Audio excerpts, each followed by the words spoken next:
Hi everyone, welcome back to my channel. In today's video, we are starting with Unit 1 of the IT Act, Information Technology Act 2000, an important subject for all LLB third semester student. We'll understand the basics in a simple and clear way, so stay till the end and don't forget to subscribe for more law related content and UPSC related content. So now we have to start Unit 1 Introduction. इससे दो question बनेंगे exam में जो कि long होंगे which is very important. So first topic है concept and definition.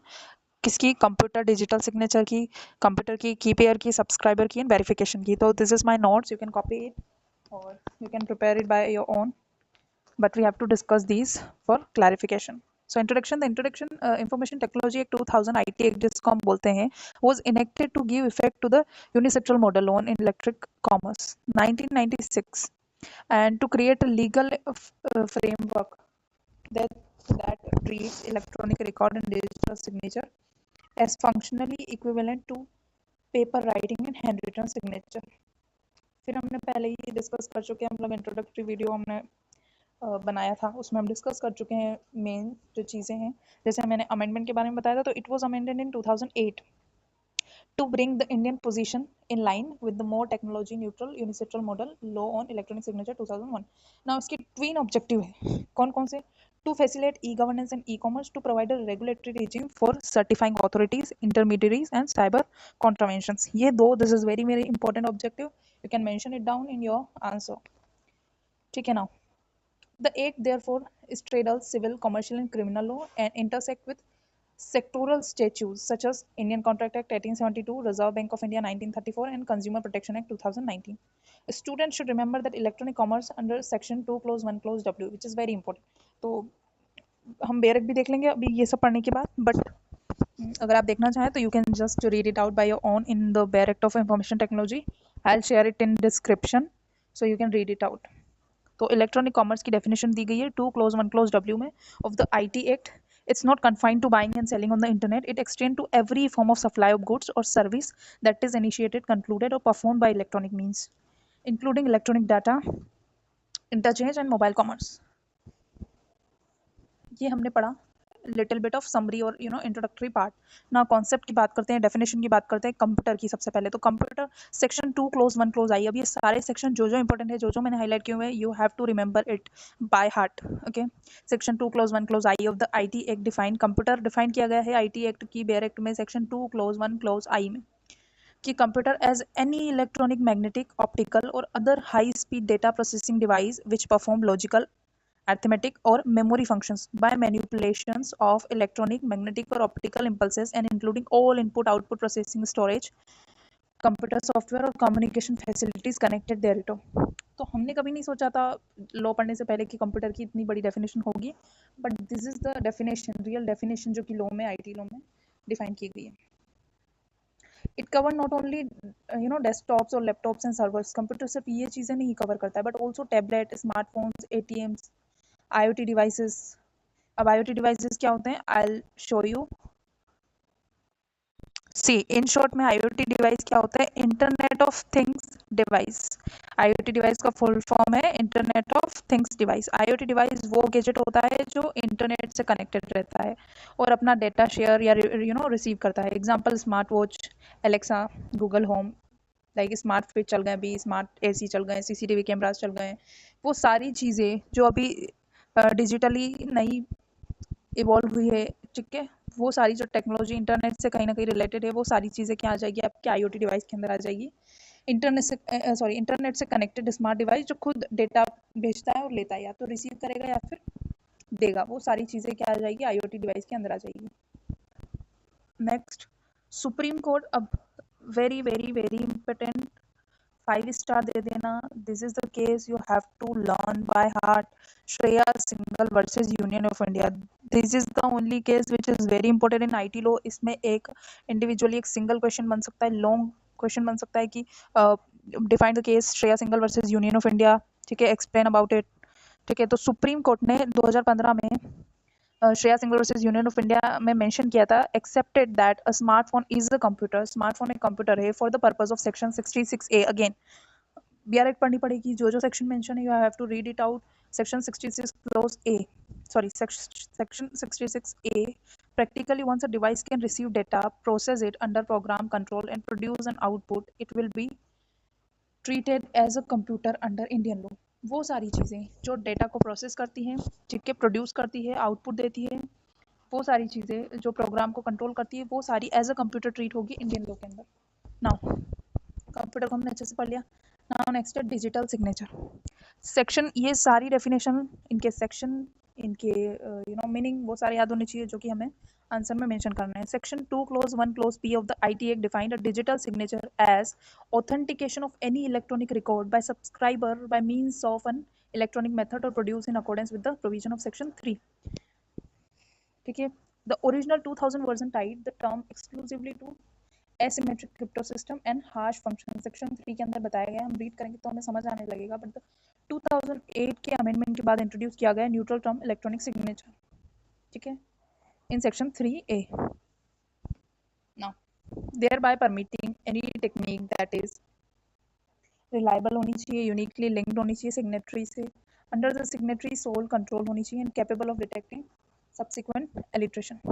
Despite this statutory expansion, digital signature remain the default label in Indian practice because the controller of certifying authority, very very important, CCA जिसको हम बोलते हैं, controller of certifying authority, still mandate the PKI based framework. Now, what is a controller of certifying authority? Now, CCA क्या होता है? Controller of certifying authority. ये government authority जो regulate करती है, सुपरवाइज करती है सभी सर्टिफाइंग अथॉरिटी को, इंडिया की सभी सर्टिफाइंग अथॉरिटीज को. ठीक है, CCA means controller of certifying authorities, जो कि अपॉइंट हुई थी under section 17 of IT act. तो ये भी हम पढ़ेंगे, जो कि टू लाइसेंस मॉनिटर करती थी, कंट्रोल करती थी सर्टिफाइंग अथॉरिटी को और इशू करती थी डिजिटल सिग्नेचर सर्टिफिकेट को. तो ये एक बहुत बड़ी अथॉरिटी है जिसके बारे में हम डिटेल में आगे पढ़ेंगे. Now, a valid digital signature therefore comprise 3 elements: a hash of the document encrypted with the subscriber's private key, the subscriber's public key, certifying issue by licensed certifying authority, and a verification algorithm that confirm that the hash जो hash matches है the document and that the certifying was valid at the time of signing. ठीक है, ये हो गई हमारा digital signature से related. Now, what next? Key pair. Under section 2 clause 1 clause X, key pair means a private key and its mathematical related public key. दो type की होती है इधर की पेयर में, एक तो प्राइवेट होती है, पब्लिक की होती है. पब्लिक की मतलब किसी और के पास भी रह सकती है. प्राइवेट की ऐसी चीज़ है जो आप किसी को नहीं दे सकते, वो आपके आधार कार्ड से लिंक होगी, वो आपके बैंक अकाउंट से लिंक होगी. अगर प्राइवेट की किसी को दे दी मतलब आपका पूरा अथॉरिटी या आपका पूरा कब्जा कह दें किसी और के हाथ में चला जाएगा. That is the mathematical related की, having the property that the public key can verify digital signature created by the private key. तो public key private key के द्वारा create की जाती है. Now, ये आया प्राइवेट की must be kept secret by the subscriber. तो सब्सक्राइबर के द्वारा सीक्रेट रखनी चाहिए प्राइवेट की को. ठीक है, इन पे कोई क्वेश्चन नहीं बनेगा पर डेफिनेशन सारी आपको याद होनी चाहिए. ये जो टर्म है वही हमारे डाउट्स क्लियर करती है आगे आने वाली टॉपिक्स में, इसलिए ये पढ़ाया जा रहा है. तो अभी से क्रिस्टल क्लियर करते हुए चलना चाहिए. The legal significance of the key pair is that is substitute traditional signature and seal with cryptographic evidence.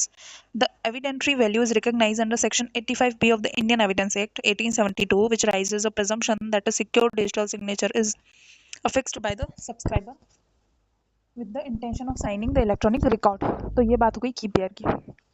Subscriber की बात करते हैं. What is subscriber? हमने बता तो दिया कि पब्लिक की प्राइवेट की होनी चाहिए, होना चाहिए, वो होना चाहिए. What is subscriber? So section 2 close 1 close ZG के अंदर डिफाइन किया गया IT लॉ में कि सब्सक्राइबर क्या होता है. As a person in whose name the digital certificate is issue. वो पर्सन जिसके नाम पे डिजिटल सिग्नेचर का जो सर्टिफिकेट है वो इशू किया गया है. ठीक है, subscriber must satisfy the certifying authority about his identity card, and in the case of class 3 certificate appear personally before the CA or its registration authority. Subscriber has statutory duties. So subscriber की कुछ duty होती है under section 42 to exercise reasonable care to retain control of the private key and to immediately notify the certifying authority if the key has been compromised. Failure to do so expose the subscriber to liability for any loss caused to a relying party. Okay, subscriber को हम originator भी बोल सकते हैं section 13 of IT law के अंदर में. Okay, therefore bound by the data message once it is displayed unless otherwise agreed. ये बात करी हमने सब्सक्राइबर की। Now verification. वेरिफिकेशन क्या होता है? Verify or verification is a relation to a digital signature, electronic record, or public key is defined in Section 2 clause ZK. Section 2 clause 1 clause ZK to mean the process of determining whether the signature was created by the private key corresponding to the public key in the certificate. ये देखने की चीज़ है, ये verification होता है. Whether the information in the certificate is valid and has not been suspended or revoked. Whether the certificate was valid at the time of verification. ये सारी चीज़ें. Court have held that a failure to verify at the time of reliance can disentitle the relying party from evoking the presumption under Section 85B of Indian Evidence Act 1872 State versus Mohammad Afzal. Delhi High Court ने बोला था 2003 में. तो ये हमको we will discuss the case laws as well, where the prosecution was required to prove that the digital signature on the call detail record had been duly verified. ना यहाँ तक हमारी डेफिनेशन खत्म होती है. नाउ हम चलते हैं यूनिट 1 के सेकंड टॉपिक पे, which is globalisation e commerce. US UK का डिफाइन किया गया है. सबसे पहले उसने बताया यूनाइटेड स्टेट यूएस का. The US approach is encroached in the electronic signature in Global and National Commerce Act 2000, e-sign जिसको बोलता है, and the Uniform Electronic Transaction Act 1999. UETA, ठीक है. ये जो एडॉप्ट किया गया था, ये 49 स्टेट के द्वारा एडॉप्ट किया गया था. Both statutes adopt a minimalist technology neutral approach. Any electronic sound, symbol or process attached to or logically associated with the contract is valid if the parties intend to sign. There is no mandatory PKI, private key inscription. PKI means private key inscriptions. No national license of CAs and no governmental route certifying repository. Instead of market driven standards, Adobe AATL document sign, these are example है. This is you not need to learn, ये इतना important है नहीं, but somehow अगर पूछा जाता है तो you can just read it out by your own. You can just take a screenshot or I'll share the PDF. The legal structure you have to read, not that important.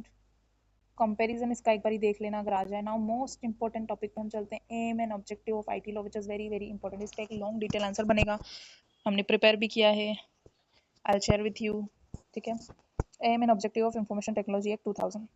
IT Act 2000 was enacted to provide a legal framework for electronic governance, online transaction, and to curb cyber crimes. It is based on the UNICITRAL model जो कि हम पढ़ चुके हैं 1996, and was India's first comprehensive legislation on cyberspace. Key objective क्या क्या है? Very very important. Legal recognition देना to electronic record and digital signature. Enable e-governance, filing, storage, transmission of document electronically. Regulate e-commerce and online contracts. Prevent cyber crimes like hacking, tampering, identity theft. Promote trust and security in online communications and trade. Email. Now इतना है. अब अगर हम बात करें इसके detail answer की, तो पहले हम सारा देख लेते हैं, उसके बाद इस यूनिट से 2 आंसर प्रिपेयर किए हुए, वो आई विल शेयर विथ यू, ठीक है. वो हम पढ़ लेंगे. पहले हम सारे टॉपिक्स देख लेते हैं. तो नेक्स्ट है email, torts and contracts on internet. Email under information technology law. Introduction है इसका. ईमेल या इसको फुल फॉर्म है इसका electronic mail is one of the most commonly used electronic communication in the digital age. Under the Information Technology Act 2000, email have legal recognition as electronic record and can be used as evidence in court. Relevant section की बात करें, जो relevant है इस topic के according, वो है section 2 close 1 close T, जो डिफाइन करता है इलेक्ट्रॉनिक रिकॉर्ड को. सेक्शन 4 है legal recognition of electronic record. ये हमको पढ़ना है, एक बार पढ़ लेना. 2-2 3-3 लाइन हमको याद करनी भी इसकी मीनिंग या डेफिनेशन की, जो कि हमको आंसर में मेंशन करनी पड़ेगी. Section 65B Indian evidence act की. Okay, now section 43, 66, 67 of IT Act. Misuse of email for hacking, data theft or publishing obscene material can attract punishment. ये 3 सेक्शन बहुत इंपॉर्टेंट हो जाते हैं यूनिट फर्स्ट में. 43, 66, 67 जो मिसयूज बताते हैं कि क्या क्या मिसयूज है डेटा के या पब्लिश करना ऑब्सीन मटेरियल, ठीक है. इंपॉर्टेंस क्या है? Email are now valid for official communication, contracts, offer and acceptance, proof of transaction और correspondence in legal dispute. Now example पढ़ते हैं. If A send an offer through email and B accepted by replying email, ठीक है. This is a valid contract. क्यों? A ने send किया offer किसके through? Email के थ्रू. B ने एक्सेप्ट भी किया और रिप्लाई भी किया ईमेल के थ्रू. तो ये एक वैलिड कॉन्ट्रैक्ट है. सेक्शन 10 के अंदर, जो कि इंडियन कॉन्ट्रैक्ट एक्ट के अंदर हमने पढ़ा है पहले लास्ट सेमेस्टर में. And section 4 of the IT act. तो section 10 of the Indian contract act और section 4 of the IT act के अंदर ये क्या है, रिकॉग्निशन दी हुई है, इसको ये वैलिड माना जाएगा। ठीक है, ऐसे एग्जांपल मेंशन करने होंगे आंसर में जिससे हमारा आंसर थोड़ा सा क्या लगे, अच्छा दिखे। तो मार्क्स इंक्रीज करने के लिए have to mention it out. Now torts and contract on internet, this is the next topic I think. Yeah, torts and contract on internet। torts on internet ये वाला रीड कर लो जस्ट, क्योंकि fourth semester में एक subject है torts, वो हम पढ़ेंगे, तो अभी के लिए इंपॉर्टेंट नहीं है, just for understanding, so you have to read it. ठीक है, ये इतना इंपॉर्टेंट है नहीं, हम छोड़ सकते हैं क्योंकि इसमें बहुत कुछ सेक्शंस दिए हुए हैं जो कि आई डोंट थिंक सो कि आएंगे। कॉन्ट्रैक्ट ऑन इंटरनेट इंपॉर्टेंट है, एक बार पढ़ लो। ई कॉन्ट्रैक्ट और contract formed electronically through emails, websites, or digital platform. Section 10 Indian Contract Act 1872 defined valid contract. Acceptance, lawful consideration. Section 4 10A IT Act 2000 electronic contract are legally valid and enforceable. Digital signature आएगा section 3 के अंदर। Now types of e-contract, कितने type के e-contract होते हैं? Click wrap agreement होता है, then browse wrap agreement and shrink wrap agreement. सिर्फ नाम याद करना है। इशू देख लेते हैं, jurisdiction, consent and free will, electronic authentication and fraud protection, ये प्रोटेक्शन सॉरी इशू है ये ना। इसमें हमको मेंशन करना होगा Shreya Singhal versus union of India, और ऑलमोस्ट सारे ही आंसर में हमको थोड़ा बहुत तो इससे रिलेटेड चीज़ें लिखनी है, भले 3-4 लाइन लिखो, 5 लिखो या आधा page. Now Shreya Singhal versus union of India 2015 का केस है जिसमें सुप्रीम कोर्ट में 2 जजेस की बेंच बैठी थी। इसका फैक्ट है सेक्शन 66A के ऊपर है कि section 66A of the IT act 2000 criminalise sending offensive messages through computers और कम्युनिकेशन डिवाइसेस। मतलब आप किसी को ऑफेंसिव मैसेज भेज रहे हो, कंप्यूटर से हो, लैपटॉप से हो, या मोबाइल से हो, या फिर कौन सा भी कम्युनिकेशन डिवाइस से हो, तो वो section 66A of the IT act के अंदर में कवर किया गया है। It was misused, many people were arrested for posting opinions on social media. ठीक है, इशू क्या है, whether section 66A violated article 19 clause 1 clause ए।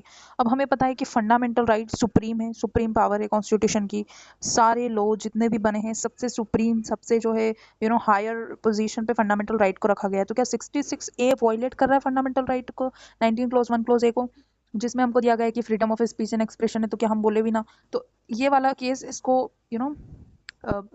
टारगेट करता है कि क्या ये 66A आईटी लो का है।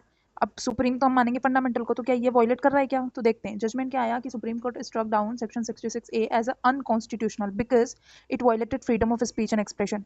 अभी जो बताया, क्योंकि वो हमारा फंडामेंटल राइट है, एंड वॉज आर्बिट्रेटरी बताया उन्होंने कि ये ओपन टू मिसयूज है। Now court held that only those expression causing and sentiments to violence और public disorder can be restricted. ठीक है, तो ये चीज़ हो जाती है, तो ये हमको मेंशन करना पड़ेगा। अगर हम आर्टिकल को मेंशन कर देंगे, वैसे तो फिर आर्टिकल 21 को भी ये वायलेट कर रहा है, राइट टू लाइफ को। ठीक है, तो ऐसे तो फिर लाइक गलत हो जाएगी ना चीज़ें। तो फिर जो है फाइनली ये निकल के आया कि श्रेया सिंगल वाले केस में फिर सुप्रीम कोर्ट ने आईटी एक्ट का सेक्शन 66A हटा दिया क्योंकि वो फ्रीडम ऑफ स्पीच का वायलेशन हो रहा था।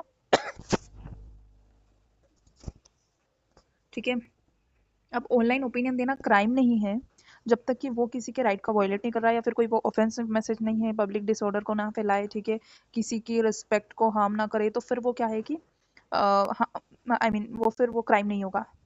This is what we have to see. Now second हो गया offences and cyber crime. Now next, ये नेक्स्ट है यूनिट 1 का topic, offences of cyber crime. इसमें क्या है, introduction. The rapid growth of information technology and internet has revolutionized communication and business, but it has also given rise to cybercrime, unlawful act in which a computer system or network is used as a tool, target or both to deal with these crime. IT law जो है वो define करता है और enact करता है, amended in 2008 में हुआ था to include modern offences such as identity theft, cyber terrorism and child pornography. Cyber crime undermines national security, privacy and economic stability and therefore require a comprehensive legal response.